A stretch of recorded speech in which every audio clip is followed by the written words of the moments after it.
اچھا ایک علی بھائی میں ابھی آپ سے جو کویشچن کروں گا اس پہ تو میں آپ سے ریکویسٹ کروں گا کہ آپ ماشاءاللہ پڑھے لکھے بندے ہیں تو آپ اس کی انگلش ڈبنگ کرا کے نا لازمی چڑھا دیں گے. یہ سوال بڑا پریشان کن ہے. یہ کہیں اپنا انٹرنیشنل لیول کے فزکس کے پروفیسر ہیں اور مولید ہیں, یہ اسٹیفن ہاکنگ وغیرہ اس کے لیول کے ہی ہیں. تو انہوں نے ایک اعتراض اٹھایا, یہ ان کا نام میرے ذہن سے نکلا, نیل ڈی گراس ٹائسن نام ہے. اچھا, وہ ویسے زبان کے بھی بہت تیز ہے, چرب زبان ہے, بہت زیادہ, یہ رچرڈ ڈاکنز سے بھی زیادہ چرب زبان ہے. تو انہوں نے لیکچر دیا, وہ کہتے ہیں جی کہ ان سے پوچھا گیا, وہ کہتے ہیں جی میں تو ایگنوسٹک ہوں, یعنی کہ میں دہریہ نہیں ہوں, میں ایگنوسٹک ہوں کہ میں اس چیز میں پڑھنا ہی نہیں چاہتا.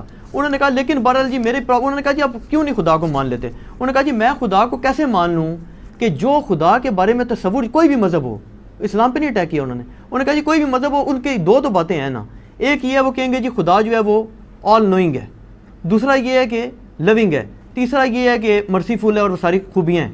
وہ کہتے ہیں جی یہ جب کہ میں سائنس پہ جب دیکھتا ہوں نا تو مجھے یہ نظر آتا ہے کہ یہ جو قدرت ہے نا وہ ہر وقت ہمیں تباہ و برباد کرنے کی کوشش میں ہے.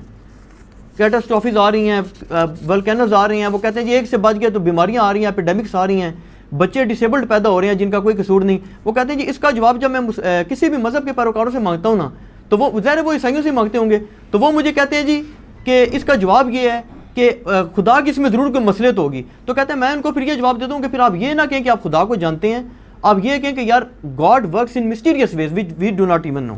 تو کہتے ہیں وہ کہتے ہیں پھر میں ایسی خدا کو کیسے مان لوں کہ جب آپ یہ کیوں دعویٰ کرتے ہیں؟ وہ کہتے ہیں میں ان کو کہتا ہوں جی آپ پھر مجھے یہ نہ کہیں کہ خدا کو مانو, آپ کہیں جی ہمیں خود نہیں پتا خدا کا, آپ مان لو. نہیں دیکھیں اس کا بات یہ کہ میرا آپ کے ساتھ یہ کلپ ریکارڈڈ موجود تھا. یہ آخری سوال ہے جی. اچھا, نان مسلمس کے کوسچنز اور ایتھیس کے کوسچن, انجینئر محمد علی مرزا, 40 منٹ کا میرا وہ کلپ آپ کے ساتھ ریکارڈڈ ہے. میں نے اس میں یہ ساری باتیں کی. پہلی بات ہے مسلمانوں کا کہیں دعویٰ نہیں ہے کہ گاڈ از آل لونگ, ہم تو یہ دعوے نہیں کرتے. ٹھیک ہے, یہ تو خدا کے بارے میں ہمارا دعویٰ ہی نہیں ہے, یہ کرسچینٹی نے یہ بات کی ہے. میں اصولی بات کرتا ہوں کہ اگر آپ دنیا کو آخرت کے بغیر سمجھیں گے تو جو ہمارے مخالفین کا مقدمہ ہے وہ مضبوط ہے, اور ہم کسی بات کا جواب نہیں دیتے, جواب کے بغیر ہی کہتے ہیں کہ ان کے اعتراضات بالکل ٹھیک ہے اور ہم ان کے ساتھ ہیں. لیکن ہمارا مقدمہ آخرت کے ساتھ جڑا ہوا ہے. ہم دنیا کو ایک حصہ سمجھتے ہیں, ایک ہول لائف کا ایک پورشن.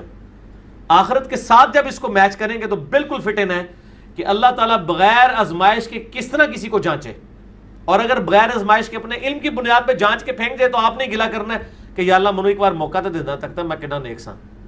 اللہ تعالیٰ آپ کو موقع دے رہا ہے, سرکمسٹانسز سے گزار کے آزما رہا ہے. آخرت کے ساتھ دنیا کو سمجھیں گے پھر سمجھ آئے گی آخرت. یہ تو ہود بھائی نے بھی باتیں کی تھی غامدی صاحب کے ساتھ, وہ پڑا ہوا ہے کلپ یوٹیوب کے اوپر. غامدی صاحب نے بڑے انٹلیکچوئل وے میں ان چیزوں کے جواب دیے, کوئی پرانے نئے اعتراضات نہیں ہیں, بہت پرانے اعتراضات ہیں. خدا کو تو چھوڑ دیں, یہ جو بندہ یہ بات کر رہا ہے اس کو کہو کہ کیا تم فزکس کی ساری برانچز کو جانتے ہو, تو وہ کیا دعویٰ کر سکتا ہے ساری برانچز کے ہر چیز کو؟ یہ تو آئنسٹائن بھی نہیں کہہ سکتا.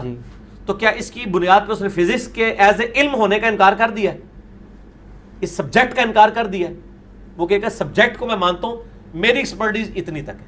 تو جو مخلوقات پہ آپ کی ایکسپرٹیز اتنی تک ہے, جو خالق ہے جس کا اتنا ڈائیورسیفائڈ نالج ہے, اس کی ہر چیز کے بارے میں آپ کو نالج ہونا کیوں ضروری ہے؟ آپ کو تو دنیا میں کئی چیزوں کا نالج نہیں ہے, تو آپ اس کی بنیاد پہ اس پورے علم کا تو انکار نہیں کر رہے, تو خدا کا انکار کیوں کر رہے ہیں لاجیکلی اسپیکنگ؟ تو باقی اللہ اس کا پابند تو نہیں ہے کہ وہ آپ کو اپنے سارے فیصلوں کے بارے میں کرے. آپ اپنے کی فیصلے اپنی اولاد سے نہیں ڈسکس کر سکتے, آپ اگر باس ہیں تو اپنے سب آرڈینیٹ سے نہیں ڈسکس کر سکتے. تو دنیا میں اللہ تعالیٰ نے اس لیے تو نہیں کہ اس نے اپنے سارے معاملات لوگوں سے ڈسکس ہے, اور اسی چیز کو ایڈریس کرتا ہے وہ قصہ خضر اور موسیٰ علیہ السلام. وہ بیسیکلی اسی چیز کے اوپر ہے کہ بظاہر جو کچھ ہو رہا ہوتا ہے ہمیں بعض کا کروشل بھی لگ رہا ہوتا ہے کہ ایک بچے کی گردن مڑ گئی, بچہ بچپن میں یتیم ہو گیا. اللہ یہ فیصلہ کیوں کر رہا ہوتا ہے؟ تقدیر کے فیصلے. اللہ تعالیٰ نے ہر بندے کو آزمانا ہے, کسی کو اولاد دے کے, کسی سے لے کے, کسی کو دولت دے کے, کسی سے لے کے. اس نے ہزاروں ٹیسٹ ہر بندے کے لیے مختلف رکھے ہوئے.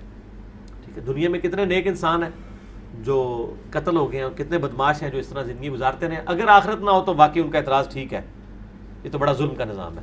لیکن اگر آخرت ہو کہ وہ دنیا میں قتل ہو کے آخرت کی اربوں سال کی زندگی ان کو مل گئی ہے, تو وہ ان سے ہی پوچھ لیں, وہ کہیں گے یار اسی چنگے رہ گئے تھے. جب وہ خود کہہ رہے ہیں کہ ہم اچھے رہ گئے ہیں, حسین علیہ السلام ان کے ساتھی کہیں گے ہم اچھے رہ گئے ہیں, تو آپ کیوں ان کی طرف سے وکالت کرتے ہیں؟ ٹھیک ہو گیا جی. تو پورے مقدمے کو سمجھیں.